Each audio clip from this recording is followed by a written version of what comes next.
problematic.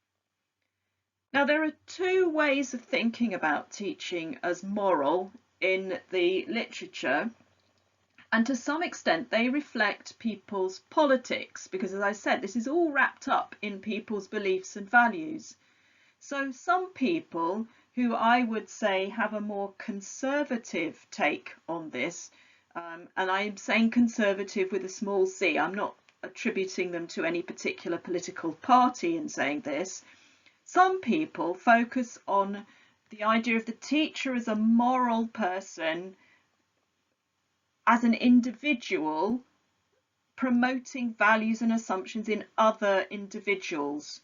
So the idea of character education, values education can be linked to that. Now I'm saying this and immediately thinking this is problematic because the word virtue is on the slide there, and certainly people like David Carr have talked a lot about the virtues, and the virtues approach has been used by folks like Karl Marx, but you can't get much more away from the whole conservative line of thought than him.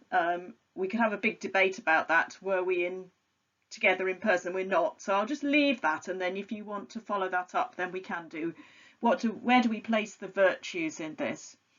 There's another set of people who are interested in the idea of teachers as moral agents charged with social justice, educational reform, promoting change, and I see that as being more on the educational left, and the work by Linda Darling-Hammond in teacher education is very much along that line, and the work of many others in critical race theory applied to teaching.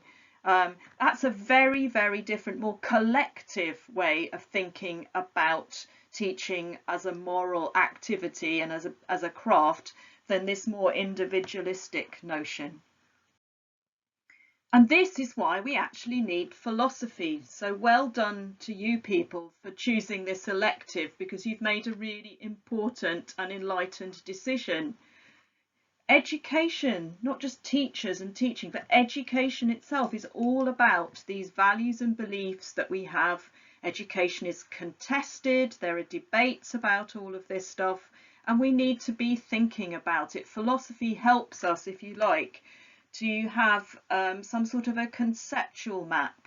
And when we're in the moment working out what to do, my idea of this is that we have these ideas and issues that we've rehearsed through in our head previously, and the craft, the skill, the art of being a teacher is working out how to take those ideas in our self-conscious in the background and implement them, bring them to life in the moment.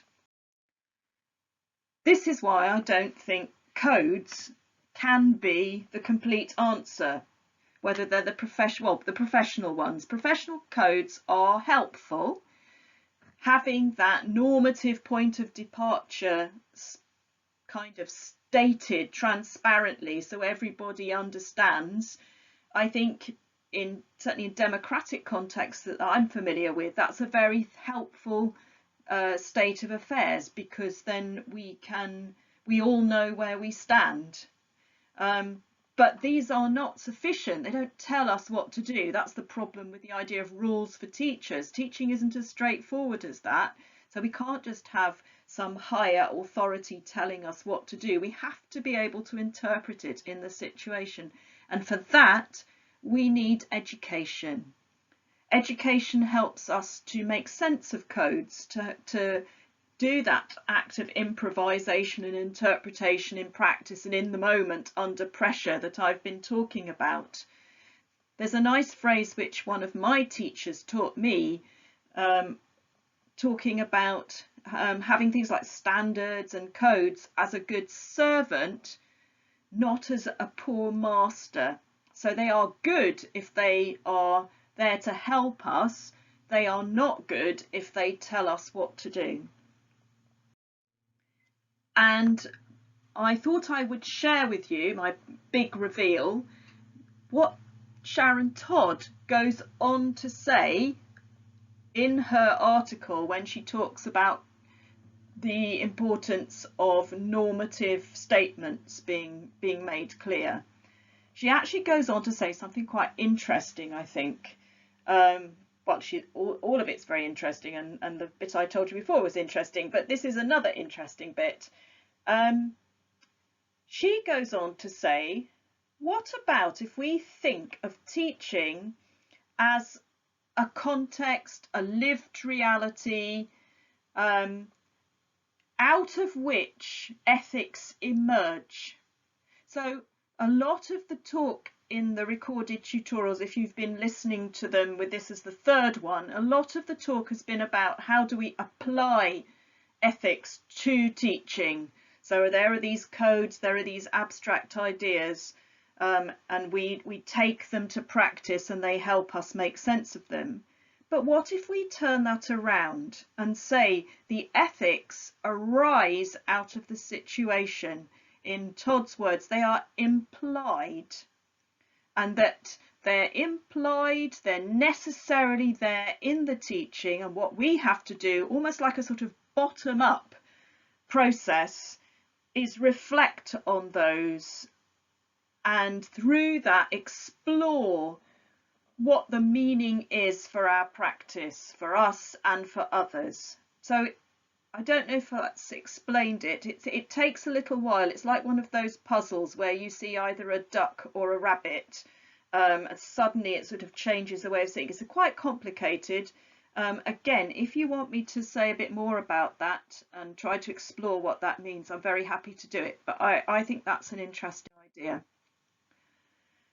So if teaching is inescapably moral, and we need teachers to be able to know what to do by knowing what the accepted norms and conventions are, understand them, but recognise that that on its own is not, it's not good enough just to do what the code tells us, that if we're going to make good judgments in the classroom, we've got to interpret, improvise, act on these values and according to these principles, but in very creative, original, different ways.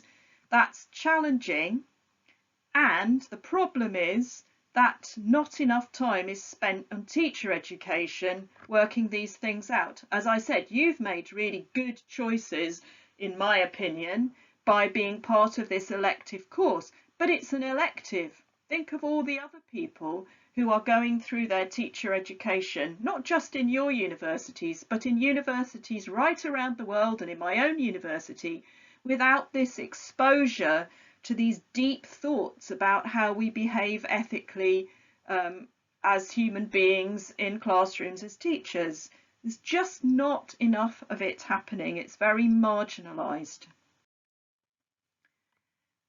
I think what we need to be doing, and this is linked to the work that Myra Levinson is doing and that we thought about in another recorded tutorial, it's linked to it, and there are some definite similarities, but I think there are some differences as well in what I've been involved in. So I'm trying to help people think about their actions. I'm less interested in what I'm doing with engaging people in structured ethical thought. I recognise the value of that, and you've done a lot of that in this particular elective unit, but maybe more of the Todd kind of approach, where we look at what's implied ethically in people's own practices and allowing that to arise out of the practice through discussion and deliberation, learning from each other as moral craftspeople.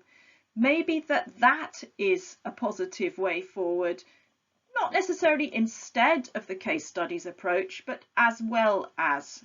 So that's what I'm interested in.